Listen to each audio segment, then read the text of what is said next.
Hello friends, देखें आज का जो टॉपिक है वो है अनुवांशिक पदार्थ। अनुवांशिक पदार्थ ये कैसे खोज हुई, इसका सबसे पहले किसने प्रमाणित किया है उसके बारे में आज अध्ययन करेंगे इसके बारे में। तो आज का टॉपिक है अनुवांशिक पदार्थ की खोज। तो अनुवांशिक पदार्थ की खोज जो सबसे पहले स्टार्टिंग करी है वो स्टार्टिंग करी है ग्रिफिथ ने, और ग्रिफिथ ने ही बताया है कि जो अनुवांशिक पदार्थ का कारण होता है वो रूपांतरण होता है। तो रूपांतरण का मतलब होता है जो रूपांतरण होता है उसी का जो है अनुवांशिक पदार्थ माना गया है ग्रिफिथ ने। और ग्रिफिथ ने ये बताया है, लेकिन सिद्ध जो किया है वो उसमें 3 साइंटिस्ट हैं। तो पदार्थ की खोज का श्रेय जाता है ग्रिफिथ को। ग्रिफिथ और इन्होंने बताया है कि अनुवांशिक पदार्थ का कारण जो होता है वो रूपांतरण होता है, और उसके बाद में रूपांतरण का एक प्रयोग किया है जिनका नाम है, साइंटिस्ट हैं एवेरी और मैक्लियार्ड हैं व मैकार्टी है। मैकार्टी, ये 3 साइंटिस्ट हैं जिन्होंने प्रयोग किया है रूपांतरण का। कौन सा? रूपांतरण का प्रयोग, ठीक है। रूपांतरण का प्रयोग करके सिद्ध किया है कि जो डीएनए होता है वो अनुवांशिक पदार्थ होता है, और इसके बाद जो इसकी डीएनए की जो अम्लीय प्रकृति है वो बताया है फ्रेडरिक मिस्चर ने। फ्रेडरिक मिस्चर ये साइंटिस्ट हैं, इन्होंने बताया है कि अम्लीय डीएनए की प्रकृति, ठीक है, डीएनए की जो प्रकृति होती है वो अम्लीय होती है, ये बताया है फ्रेडरिक मिस्चर ने, ठीक है। अब बात करते हैं कि जो इसकी प्रयोग किया है वो हर्शे एवं चेज ने किया है। तो हर्शे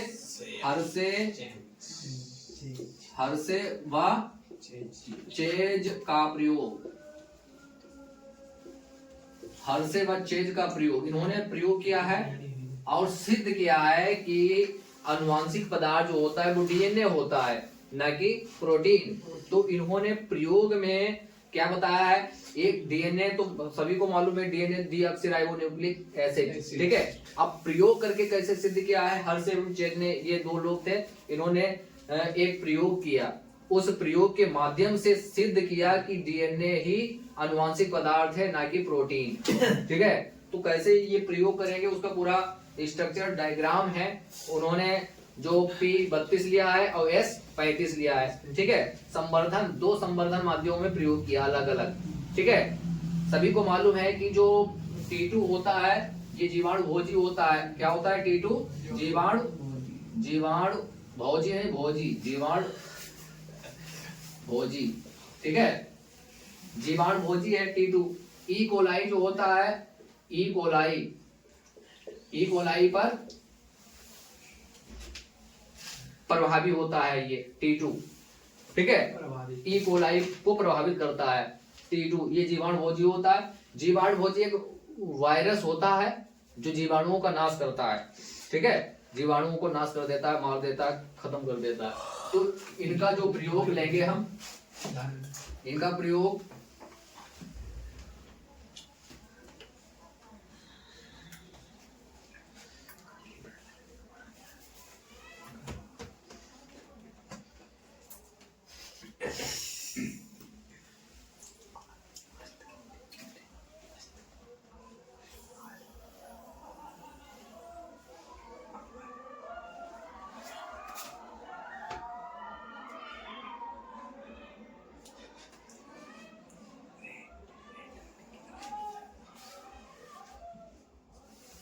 ठीक है, ये इसको हम कह देते हैं P32, इसको कह लो P32, ठीक है। Phosphorus 32, radio active phosphorus, radio active phosphorus, और एक लेंगे हम रेडियो एक्टिव सल्फर। कौन सा लेंगे? एक रेडियो एक्टिव सल्फर लेना पड़ेगा।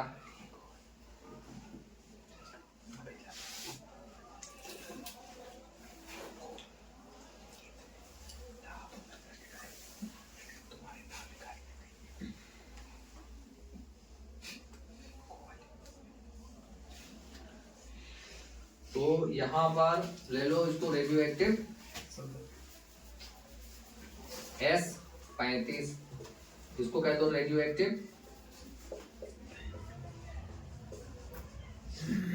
सल्फर। ठीक है, अब इनके बीच क्या कराया जाएगा? दूसरा इसका डायग्राम जाएगा, आ जाएगा इतने में, आ जाना चाहिए।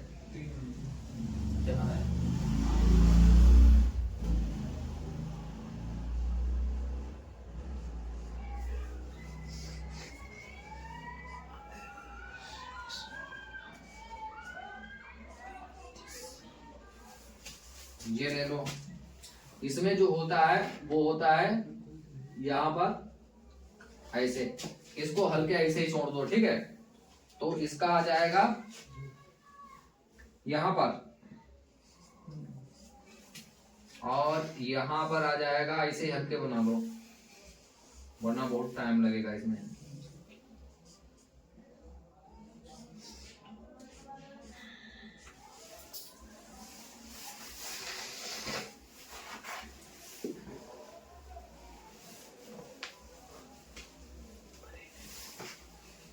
ये पार कर्मण यहाँ डाल लो, पार कर्मण, और उसके बाद में अगला जाएगा, ये साइड में हो जाएंगे जब सेंट्रीफ्यूगेशन होगा, मतलब अपकेंद्रण जो होगा वो इससे चपक जाएंगे बाहर। तो ऐसे कर लो, ऐसे, और यहाँ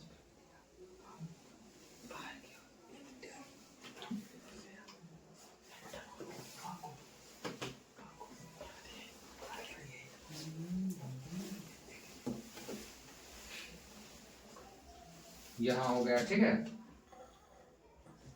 और इसको कर दो यहाँ पर, इसके वो यही रह जाएंगे, अब वो अलग हो जाएगा। जब सेंट्रीफ्यूगेशन होता है तो हल्के पार्टिकल जो होते हैं वो आ जाते हैं ऊपर, और जो वजन जिनमें होता है वो चले जाते हैं नीचे।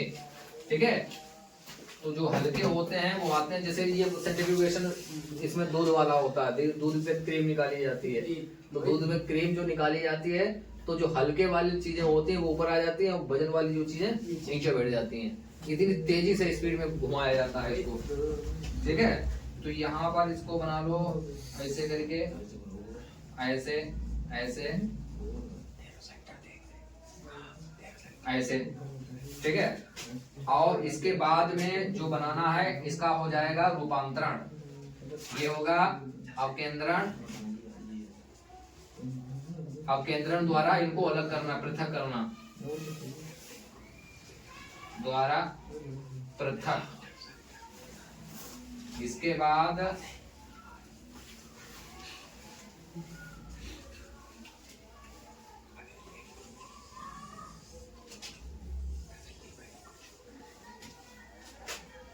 बाद यहाँ पर इनका गुणन हो जाएगा। क्या हो जाएगा? गुणन मतलब इनमें बहुत हो जाएंगे, तो यहाँ पर बनेंगे कई, बना लो।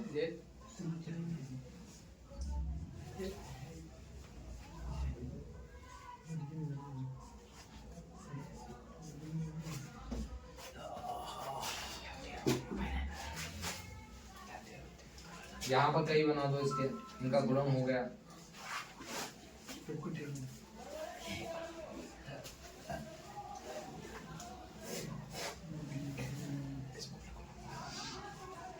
ठीक है, अब इनका गुणन हो गया। ये प्रयोग जो है किसका है? हर्शे एवं चेज का। ठीक है, तो ई कोलाई को इन्होंने सबसे पहले प्रयोग कराया। ठीक है, पहले ई कोलाई का प्रयोग करा, और उसके बाद इन्होंने देखा कि इसमें जो P32 है, P32 तो न्यूक्लिक अम्ल के साथ जुड़कर इन्होंने प्रोटीन का निर्माण किया, ठीक है। और इसने जो है, जो कहा गया वो P32, इसने जो है जुड़कर न्यूक्लियोटाइड से जुड़कर जो बनाया वो डीएनए बनाया। इसने सल्फर ने जो है अमीनो एसिड से जुड़कर प्रोटीन का निर्माण किया, ठीक है। तो इसने प्रोटीन का निर्माण करा और इसने डीएनए का निर्माण किया। इसके बाद इन्होंने T2 मतलब जो जीवाणु भोजी है इसको प्रविष्ट कराया दोनों में संवर्धन माध्यम में। तब उसके बाद में दोनों का अध्ययन करा। उसके बाद में इन्होंने देखा कि जिसमें जीवाणु भोजी दोनों में प्रविष्ट कराया और दोनों में एक प्रोटीन युक्त हुआ और एक डीएनए युक्त हुआ। तो डीएनए युक्त जो होगा वो उसको अलग कर देगा, ठीक है, उसको पहचान लेगा, ठीक है। वायरस जो होगा डीएनए युक्त वायरस वो जो है जीवाणु को पहचान लेगा, और जो प्रोटीन युक्त होगा वायरस वो जीवाणु को पहचान नहीं पाएगा। जब नहीं पहचान पाएगा तो उन्होंने सिद्ध करके बताया कि जो डीएनए होता है वही आनुवांशिक पदार्थ है, ना कि प्रोटीन।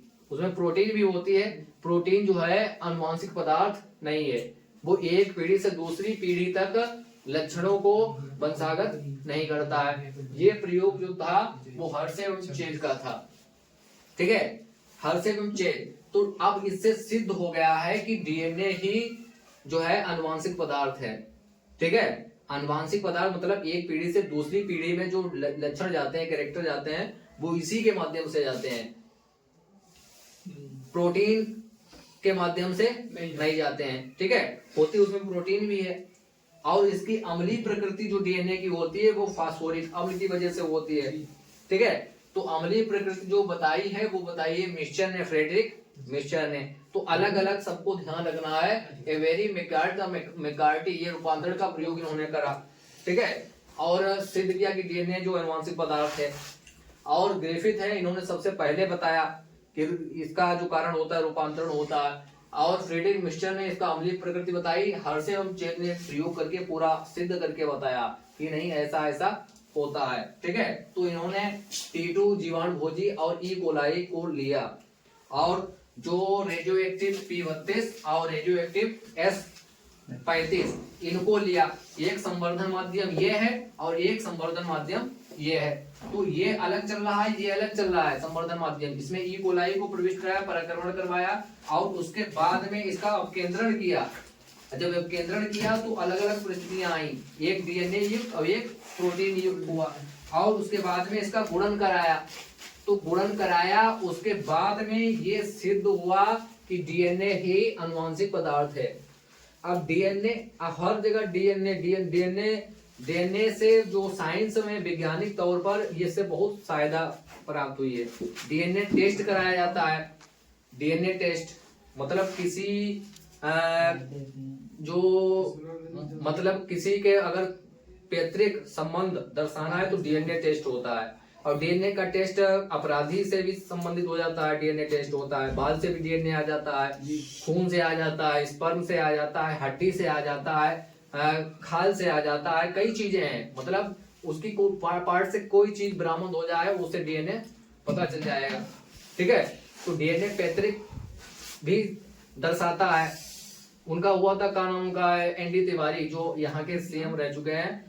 वो पहले उनका डीएनए टेस्ट हुआ था, तो उससे भी पता चला था उनके जो बेटे थे उनको फिर उनको संपत्ति मिली।